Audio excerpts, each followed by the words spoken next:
गौरव मेरे सहयोगी लगातार जुड़े हुए। गौरव देखिए, वहां की मीडिया में इस तरह की रिपोर्ट्स को जारी करना, आंकड़े देना, ये दरअसल ये दर्शाता है कि यूक्रेन अभी भी डटा हुआ है और किस तरीके की वो इमेज पूरे विश्व में प्रेजेंट करना चाहता है। ये साफ है कि हम डरेंगे नहीं, हम झुकेंगे नहीं।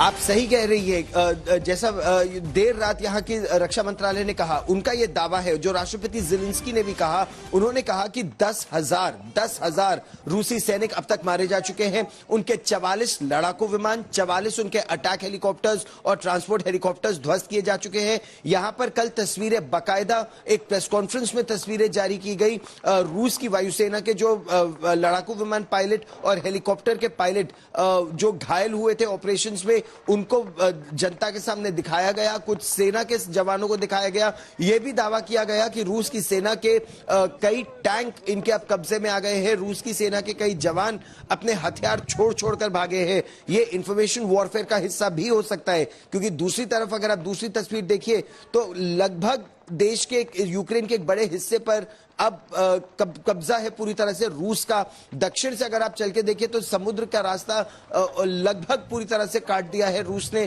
क्रिमिया 2014 में ही रूस ले चुका था।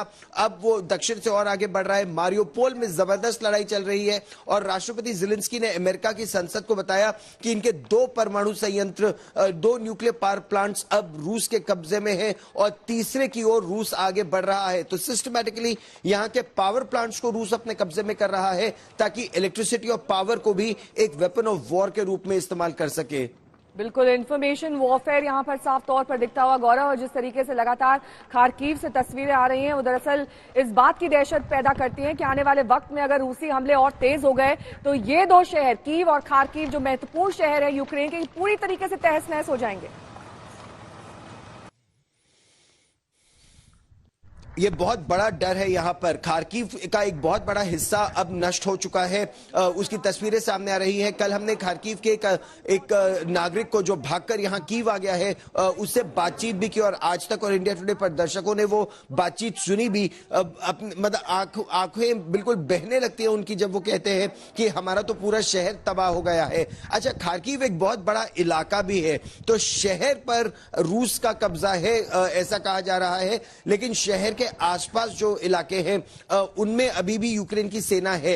वहां पर पूरी तरह से रूस का वर्चस्व नहीं है। सूमी में अभी भी लड़ाई की खबरें आ रही है। तो रूस जिस तरह से नेहा आगे बढ़ने का प्रयास कर रहा है, वो विद्रोह का, जहां भी उसको लगता है कि यहां से रिवोल्ट हो सकता है या विद्रोह हो सकता है, उसको पूरी तरह ध्वस्त करते हुए आगे बढ़ने की कोशिश कर रहा है।